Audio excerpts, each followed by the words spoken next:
الحمد للہ رب العالمین والصلاة والسلام علی سید المرسلین اما بعد فاعوذ باللہ من الشیطان الرجیم بسم اللہ الرحمن الرحیم۔ ہمارے بزرگان دین رحمت اللہ علیہم میں جماعت کا اس قدر جذبہ ہوتا کہ میٹھے میٹھے مدینہ کے رہائشی تابعی بزرگ حضرت ابو محمد سعید بن مسیب رحمۃ اللہ علیہ فرماتے ہیں 20 سال ہونے کو آئے کہ مسلسل نماز کی اذان کی آواز عین یعنی ٹھیک اس وقت کان میں پڑتی ہے جبکہ مسجد کے سامنے پہنچ چکا ہوتا ہوں۔ مزید ایک روایت میں ہے کہ آپ رحمت اللہ علیہ فرماتے ہیں 40 سال سے میری کبھی جماعت فوت ہوئی نہ میری نظر لوگوں کی گردنوں کے پچھلے حصے پر پڑی۔ کیا سمجھے؟ 40 سال تک میری جماعت نہیں چھوٹی اور نہ ہی لوگوں کی گردنوں پر میری نظریں پڑی۔ لوگوں کی گردنوں پر نظریں کب پڑتی ہے؟ جب آنے والا لیٹ آتا ہے، تاخیر سے آتا ہے۔ معلوم ہوا کہ حضرت ابو محمد سعید بن مسیب رحمۃ اللہ علیہ نے 40 سال کے عرصے میں ہر نماز پہلی صف میں ادا کی ہے، اسی لیے نماز میں شریک لوگوں کی گردنوں کے پچھلے حصے پر آپ کی نظر نہیں پڑی۔ ایک آیت حضرت سیدنا میمونہ بن مہران رحمۃ اللہ علیہ فرماتے ہیں کہ مجھ تک ایک بات پہنچی ہے کہ 40 سال کے عرصے میں کبھی ایسا نہیں ہوا کہ حضرت سیدنا ابو محمد سعید بن مسیب رحمۃ اللہ علیہ مسجد میں اس وقت پہنچے ہو جب نمازی نماز سے فارغ ہو کر مسجد سے نکل رہے ہوں۔ جب یزید پلید کے لشکر سراپا شر نے مدینہ طیبہ میں طوفان برپا کیا،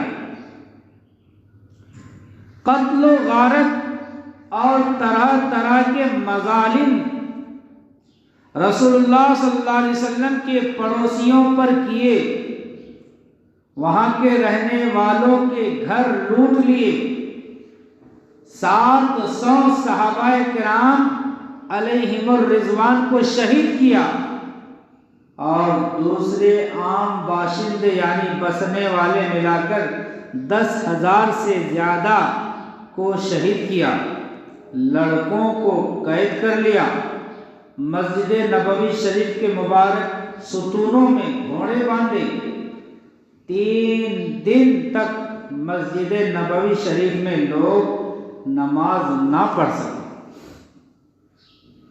اللہ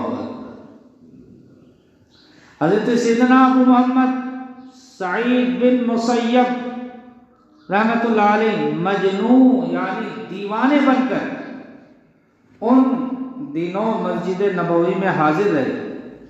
خود ارشاد فرماتے ہیں واقعہ حرہ کے ایام میں یعنی جن دنوں لشکر یزید تباہی مچا رہا تھا، مسجد نبوی شریف میں میرے علاوہ اور کوئی نہیں ہوتا تھا۔ شامیوں یعنی یزیدیوں کی جماعتیں مسجد نبوی شریف میں داخل ہوتی اور یہ لوگ کہتے اس بوڑھے مجنون یعنی دیوانے کو دیکھو، اور جب بھی نماز کا وقت ہوتا روضہ رسول سے اذان کی آواز آتی، روضہ رسول سے حضور صلی اللہ علیہ وسلم کے مزار سے اذان کی آواز آتی، پھر میں آگے بڑھتا اور نماز پڑھتا اور میرے علاوہ مسجد میں کوئی نہیں ہوتا تھا۔ نہ شمر ہی کا وہ ستم رہا نہ یزید کی وہ جفا رہی، جو رہا تو نام حسین کا جسے یاد رکھتی ہے کربلا، جو رہا تو نام حسین کا جسے یاد رکھتی ہے کربلا۔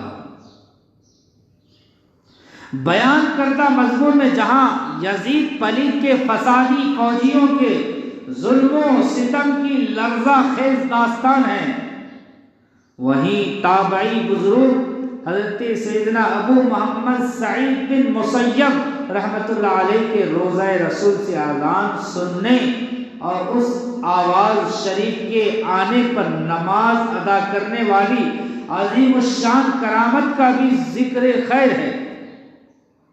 آپ نماز باجماعت کے کچھ ایسے شہدائی تھے، نماز جماعت سے پڑھنے کچھ ایسے شہدائی تھے کہ آپ کو ایسی جگہ علاج کے لیے جانا بھی گوارا نہ تھا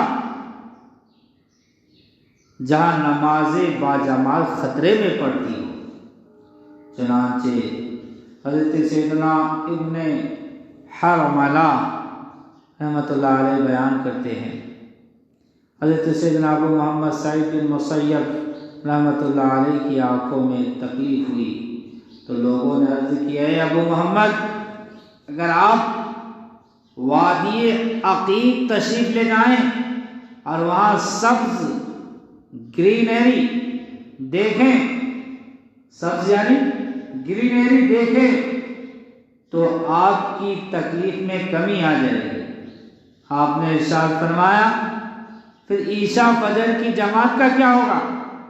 دیکھا آپ نے تابعی بزرگ حضرت سیدنا ابو محمد سعید بن مسیب رحمۃ اللہ علیہ کو مسجد کی جماعت سے کتنی محبت تھی کہ عشاء و فجر کی جماعت نکل جانے کے خوف سے آنکھوں کے علاج کی خاطر سبزہ دیکھنے جانے کے لیے بھی تیار نہ ہوئے۔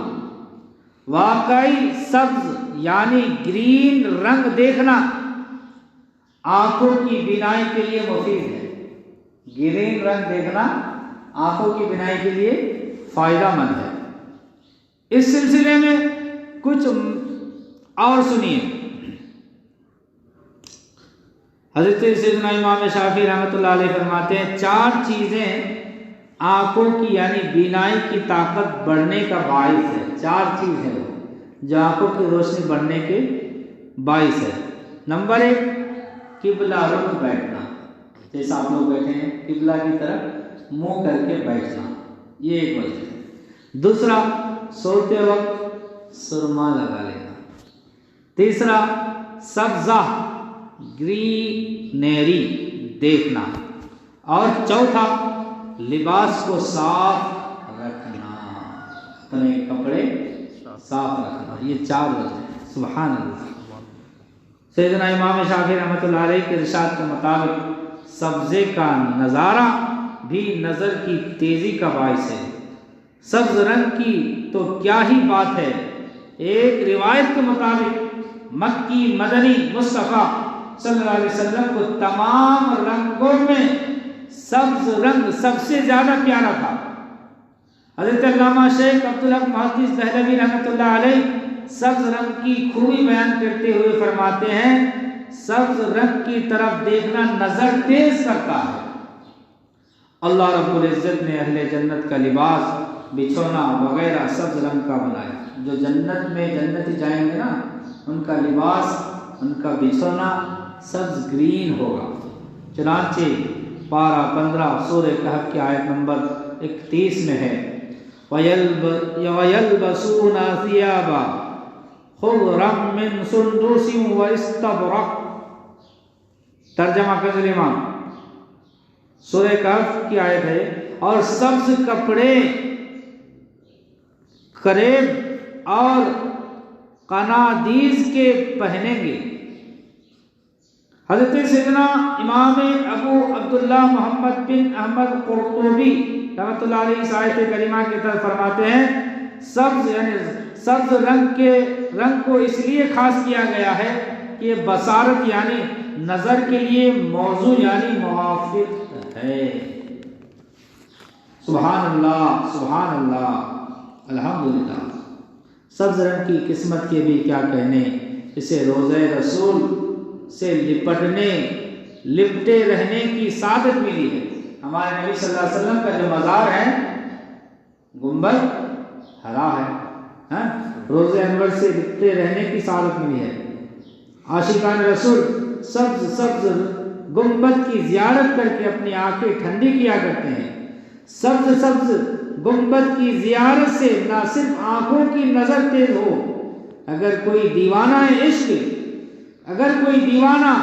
عشق رسول میں ڈوب کر سراپا تازن بن کر سبز گنبد کا دیدار کرے تو اللہ کریم کے فضل و کرم سے اس کے دل کی نظر بھی تیز ہو جائے۔ دل پہ جب کرن پڑتی ان کے سبز گنبد کی، اس کی سبز رنگت سے باغ بن کے کھل جاتا۔ گنبد خضرا خدا تجھ کو سلامت رکھے، دیکھ لیتے ہیں تجھے پیاس بجھا لیتے ہیں۔ اللہ تبارک و تعالی اس کے پیارے حبیب صلی اللہ علیہ وسلم کے صدقے میں ہمیں حضور صلی اللہ تعالی علیہ وسلم کی سنت پر عمل کی